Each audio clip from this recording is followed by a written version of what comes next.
সমুদ্রে ফেনা পরিমাণ গুনাহ হলেও মাফ হবে, গাছের পাতা পরিমাণ গুনাহ হলেও মাফ হবে। বালুর যত বালুর টিবি আছে, টিলা আছে, এর ভিতরে যত কণা আছে এই পরিমাণ হলেও মাফ হবে। আর কি চান? এত গুনাহ কি সম্ভব করা? দ্বিতীয় গুনার থেকে ওরকম ভাগা, গুনার থেকে রশি ছেড়া দিলে গরু যেরকম ভেগা যায়, গুনার থেকে এরকম ভাগা, গুনার থেকে ভেগা যাওয়া, গুনার থেকে ভেগা যাওয়া। আজকে তো আমরা গুনার থেকে ভাগি না। গুনাহ আমাদের কাছে গুনাহ মনে হয় না, গুনাহ আমাদের কাছে গুনাহ মনে হয় না। আমরা তো গুনাহে ভাগ করি, ছোট বড়, কবিরা সগীরা, মাকরুহে তাহরিমি তানজিহ, আমরা ভাগ করি। সাহাবাদের কাছে ভাগ ছিল না। সাহাবারা তো গুনাহ গুনাহই মনে করতেন, গুনার কাছে যেতেন না। গুনার থেকে ভাগা, অভ্যাস করা, এই জন্য তরতিব আছে, এই জন্য তরতিব আছে। ডেলি ঘুমানোর আগে মিলানো যে আজকে গুনাহ কয়টা হয়ে গেল, ইচ্ছায় হোক আর অনিচ্ছায় হোক, গুনাহ হইলো কয়টা। ডেলি ঘুমের সময় এটাকে মিলানো যে গুনাহ কয়টা হইল। কেন মানুষ গুনাহ ভুলে না, নেক ভুলে যায়। মানুষ গুনাহ ভুলে না, নেক ভুলে যায়, নেক ভুলে যায়। আপনি একদিন অপকার করছেন, জীবনে আপনারা দেখলে আগে ওটা মনে উঠবে এই লোকটা আমার অপকার করছে। কিন্তু আপনি যে সারা জীবন উপকার করছেন এটি মনে উঠবে খুব কম। মানুষের নিয়ম, নেচার, স্বভাব। এই জন্য ঘুমের সময় গুনার হিসাব লাগানো, যেটাকে আল্লাহ ওয়ালারা মুহাসাবা বলে। আল্লাহ রাসূল তরতিব দেখাইছেন, মুহাসাবা ছাড়া তরতিব দেখাইছেন। আরে সারাদিন না পড়তে পারি, ঘুমানোর সময় কমসে কম আঙ্গুলে গইনা, আঙ্গুলে গইনা, আঙ্গুলে গইনা সুবহানাল্লাহ 33 বার, আলহামদুলিল্লাহ 33 বার, আল্লাহু আকবার 34 বার। এই 100 বার হলো তো 1000 নেকি হলো।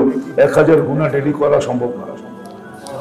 গুনাহ তো একটাই লেখা হয়, গুনাহ একটা, আর নেকি একটাই। কমসে কম 10টা লেখা হয়, কমসে কম তো এটা করা যায়, কমসে কম তো এটা করা যায়।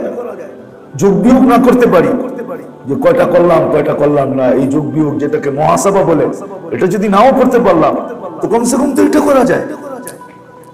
যে ঘুমানোর সময় 33 বার সুবহানাল্লাহ, 33 বার আলহামদুলিল্লাহ, 34 বার আল্লাহু আকবার পড়ে ঘুমাইলো।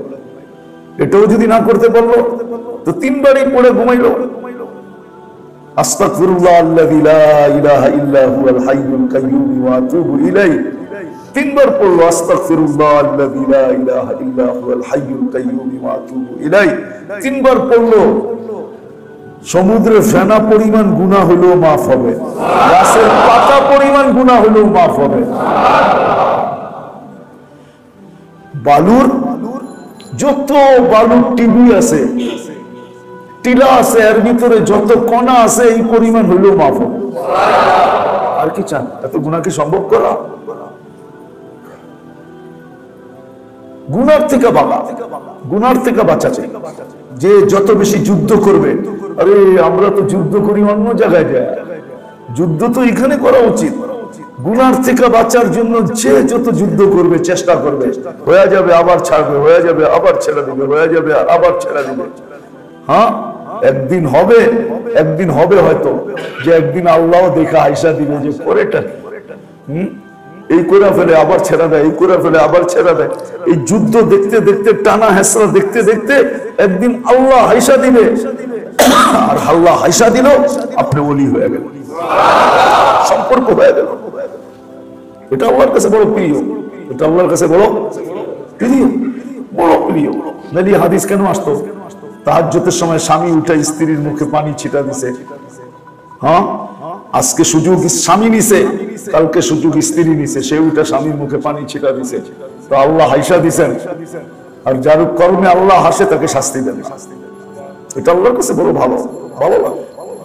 গুনার থেকে বাঁচা, যে যত বেশি গুনার থেকে বাঁচবে, গুনাহ ছাড়ার জন্য চেষ্টা করবে, হয়ে যাবে, হইতে পারে। আমি এরকম বলতেছি না যে হবে না, হতে পারে, হয়ে যেতে পারে। কিন্তু হবে আবার ছাড়বে, হবে আবার ছাড়বে, হবে আবার ছাড়বে, হবে আবার ছাড়বে। হবে আর তওবা করবে, হবে আর তওবা করবে, হবে আর তওবা করবে। ছাড়া মানি তওবা করা। হয়ে গেছে আবার তওবা করছে, হয়ে গেছে আবার তওবা করছে, সাথে সাথে তওবা। গুনাহ ছাড়তে থাকা, এটার দ্বারা আল্লাহর ওলি হবে, আল্লাহর সাথে সম্পর্ক। দ্বিতীয় হলো যে যত বেশি মুত্তাবে সুন্নত হবে,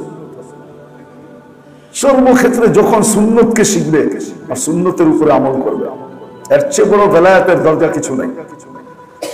সুন্নত শিখলো আর সুন্নতের উপরে আমল করলো, সুন্নত শিখলো। এই জন্য দৈনন্দিন সুন্নতের কিতাব আছে, সবার কাছে থাকা উচিত। দৈনন্দিন সুন্নতের কিতাব, 24 ঘন্টার সুন্নতের কিতাব পাওয়া যায়, ছোট, সবার কিনা উচিত, সবার ঘরে থাকা উচিত। এটা সবসময় পড়া উচিত। কেন আল্লাহ রসুলের একটা সুন্নত সমগ্র জগতের ভিতরে আর কি ওয়েট আছে, এর চেয়ে বেশি ওয়েট আল্লাহ রসুলের একটা সুন্নত। মিজানের পাল্লা এরকম ওয়েট। সমগ্র জগৎটার আর কি ভালোবাসার মহব্বত আল্লাহর কাছে আছে, মূল্যায়ন আছে। এটা তো একদিন ভাঙ্গা ফেলবে, সব দুনিয়া সাত করে দিবে, এটার কোনো মহব্বত নাই। কিন্তু আল্লাহ রসুলের এক একটা সুন্নত আল্লাহর কাছে সমগ্র জগতের অস্তিত্বের চেয়েও বেশি ভালোবাসে, যেটার উপরে আল্লাহর ওয়াদা আছে, ইয়াগফির লাকুম যুনুবাকুম ইউহিব্বুকুমুল্লাহ। আল্লাহ বলে আমি ভালোবাসবো তোমাদের, আমার সাথে তোমার সম্পর্ক হবে। এই জন্য দৈনন্দিন সুন্নতের বই কিনা উচিত, পাওয়া যায় বাংলা বাজারে। দৈনন্দিন সুন্নতের কিতাব, ছোট, বেশি বড় না, অল্প কয়েক টাকা নিবে। দৈনন্দিন সুন্নত, দৈনন্দিন সুন্নত শিখা।